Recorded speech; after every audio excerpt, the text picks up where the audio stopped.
In his last speech to the Jewish people, Moshe Rabbeinu, in this week's Parsha, Parshat Shoftim, focuses on preparing Am Yisrael for entering the land of Israel, Eretz Yisrael, and the society they will need to build. He also provides moral lessons for Am Yisrael and their descendants, us, to follow. In Perek Chaf, Pasuk He, Moshe Rabbeinu describes preparing for Milchama, for war.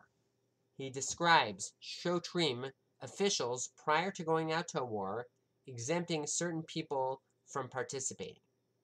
The first exemption, Mi ha'ish asher bana vayit chadash v'lo chanacho yelech v'yashov leveito pen yamut b'melchama v'ish acher yachnechenu. Is there anyone who has built a new house but has not dedicated it? Let him go back to his house, lest he die in battle and another dedicated it. Similar exemptions for individuals who are engaged to a woman and haven't married her, and planted a vineyard and haven't harvested the grapes are also listed, with the same ending. Pen yamut b'melchama, lest he die in war, v'ish acher, and another person will fulfill these tasks. Rashi asks an obvious question. Why is there a focus on someone else?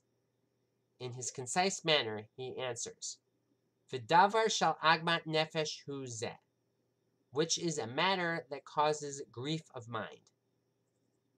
The implication being that the death of this individual prior to finishing his tasks will cause extra grief and possibly an exemption.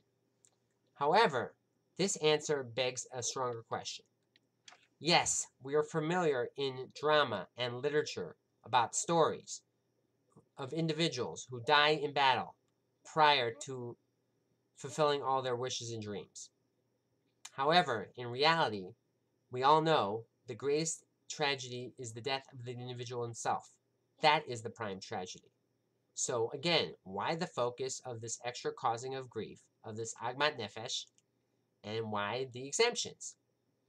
The Gur Aryeh, the super commentary written by the Maharal of Prague, tries to answer this question on Rashi.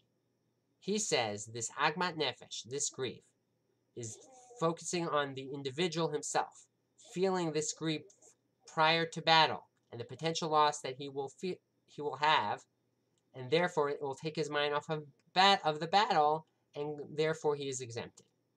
The Ibn Ezra, in his commentary, says a similar idea. I would like to suggest and share a homiletic idea developed in the name of the Chidushei Harim, Rav Yitzchak Meir Alter, the first Ger Rebbe, quoted in Ma'anah Shel Torah, a collection of short Torah thoughts by Rav Alexander Zosha Friedman, written in the Hebrew translation of the Yiddish. Tsar ma'od hadavar, ve'agmat nefesh gedolahi. There is great pain and grief. She'adam miYisrael yamut mitoch machshava kazo. That a man from Israel will die with these thoughts. Shebemakom la'aher hirurei tshuva. Instead of focusing on tshuva, berigei hachayav achronim, in his last moments of life, te machshavato asuka bezeh she'ish acher yechanech beito hachadash. That in the last moments of his life, he is focusing on the fact that someone else will be dedicating his house. That's the tragedy, according to the Chidushei Harim. That instead of focusing on tshuva at the last moments of his life, that unfortunately Rav Alexander Zosha Friedman faced when he died in the Warsaw Ghetto in 1943, focusing on tshuva is the quintessential and essential thing, not these secondary things. That is the tragedy of the lack of focus. We know that in society today, everyone has too many distractions. There are too many distractions.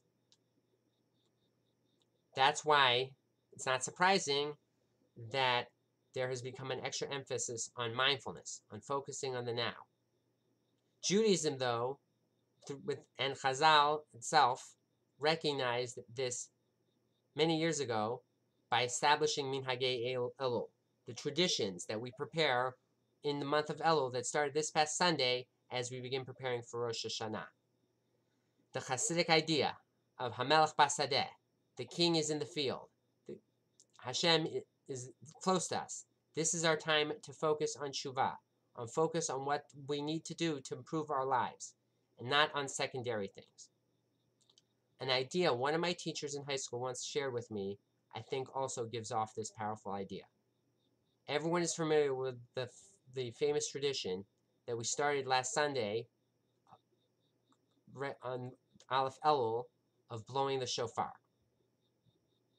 If every person at the end of davening, as they're taking off their tefillin, finishing davening, getting ready to go to work or to school or to learning, after the shofar is blown, if everyone would take 1 second, 2 seconds, 5 seconds to think about tshuva, to think about what they need to do to get closer to Hashem, that would make a great difference. The shofar blowing every day reminds us that Hashem is near us. Dershu Hashem b'matzo. Hashem is close. And this is our opportunity to focus on the right things, to focus on tshuva. So let us take the message of Rashi, expounded by the Chidushei Arim, and focus on what's important as we get ready for Rosh Hashanah. Shabbat Shalom.